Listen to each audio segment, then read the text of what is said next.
को इनकम नहीं मिल रही है, जब हम दूसरे सेक्शन लिखते हैं। मैं इसका एक उदाहरण देता हूं सिंपल सा।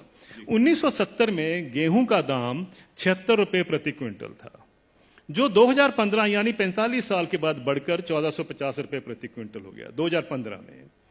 उसी दौरान मैंने बाकी सेक्शन ऑफ द सोसाइटी का हाल देखा, उनका क्या हुआ इनकम का।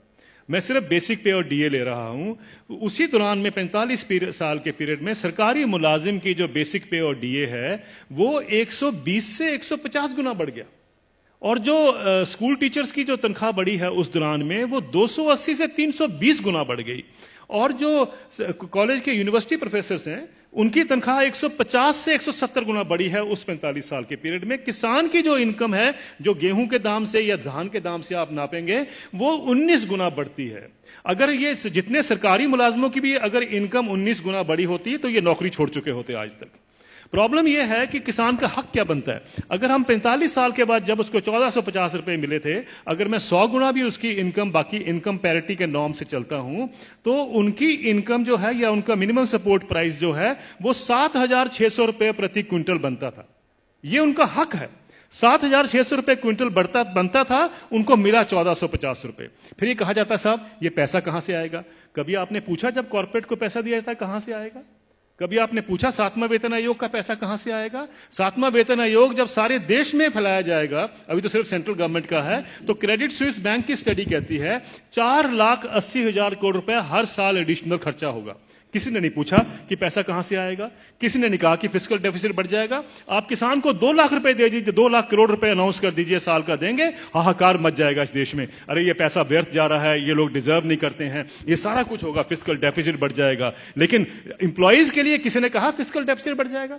ये सारी इकोनॉमिक नीतियां हमें जानने की जरूरत है। ये किस तरीके से डिजाइन बनाया गया है कि किसान को हम गरीब का गरीब ही रखें, और ये पॉलिसी कितने दशकों से चलती आ रही है, सब सरकारें इसमें सम्मिलित हैं।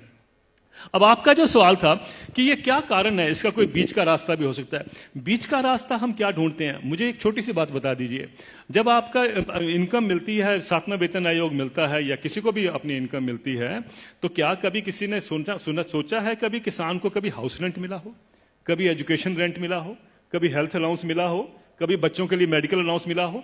किसानों को क्यों, ये क्या किसान नहीं क्या इस सोसाइटी में रहते हैं? सुप्रीम कोर्ट के जो ऑफिसर्स हैं उनको 21,000 रुपए कपड़ा धोने के लिए मिलता है हर साल का। डिफेंस वालों को 20,000 मिलता है हर साल का कपड़ा धोने के लिए, कपड़े धोने के लिए।